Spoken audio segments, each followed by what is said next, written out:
it interesting that God gives us these little micro pictures, detailed pictures of the life of Abraham and of Sarah and of Isaac. We give a macro view, an overview of hundreds of years in a single phrase or a single verse. But sometimes we focus in on single events that happen in a day or two. And we see the details and the lives of men and women that God touched, worked through and in. And today is the same situation. We have a little micro view. Abraham's probably 135. He's getting up in age, but he's still going to live to 175, so he's got another 40 years to live out. Nevertheless, he sits down with one of his servants. It's chapter 24, beginning at verse 1.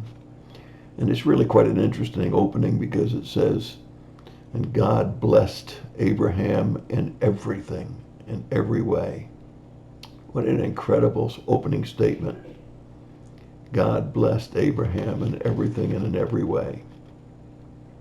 In any case, he sits down with his servant, someone that he is trusting all of his household goods and all of his material possessions to. It shows a great deal of trust in this servant. It also shows us that Abraham wasn't afraid to delegate. I think so many times we in the ministry are afraid to delegate. We're afraid to allow people to have the authority and the freedom to do the jobs that we need done. But Abraham wasn't afraid to delegate. And he delegated to his servant who was already in charge of everything that he owned. In verse 7, it tells us about the summation of this particular conversation.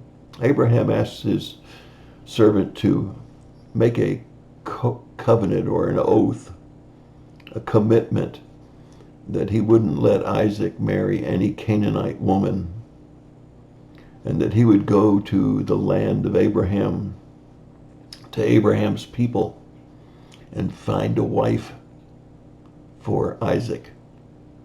Now, the servant rightly questions, well, if I go to the land and I find a woman, what makes you think that she's going to follow me back here? What makes you think that she's going to commit to a man that she's never met? And so Abraham makes a very interesting statement. I want you to look at it with me in chapter 24, verse 7.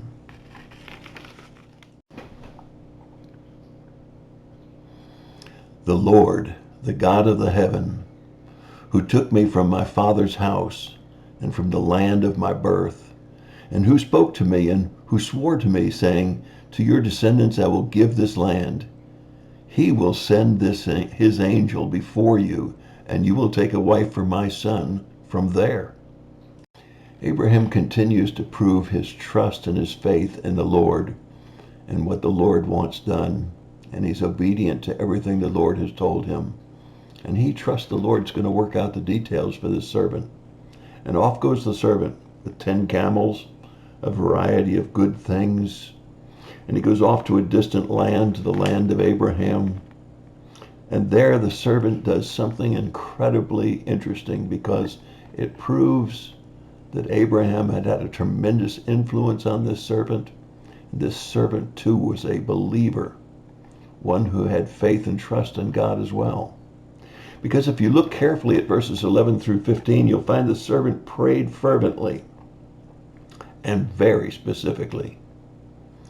He said, "I'll wait outside the wall here, and when the women come to draw water, I'll see who has that special temperament, that special that special compassion, that special care that would make a good wife for Isaac. I'll see who's willing to water my camels and to show hospitality. I'll trust God to bring out of all of the women that might come out of the city, the one that he's chosen for Isaac." Interesting, isn't it? That this servant, the one that Abraham has entrusted with everything that he owns, entrusted him to go and find a wife for his son Isaac as a believer and trust and has faith in God to answer prayers. So tomorrow we'll take a look at a wife for Isaac. Isn't it interesting? We prayed for both of our children. We prayed that God would give them the perfect mates.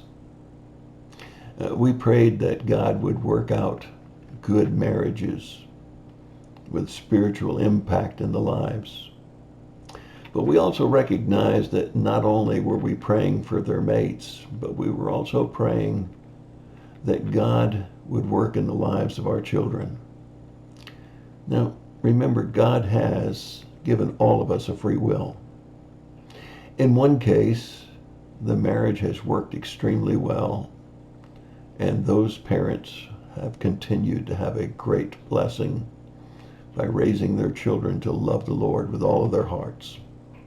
And in one case, the marriage worked well for a number of years, but because God has given us a freedom of choice, the marriage came apart. But we still continue to see our daughter having a tremendous spiritual impact on our granddaughters. So our prayers have been answered, perhaps not exactly as we had prayed, but certainly he continues to bless our family, our children, and our children's children. And that's my thought for the day. God bless you and have a great day.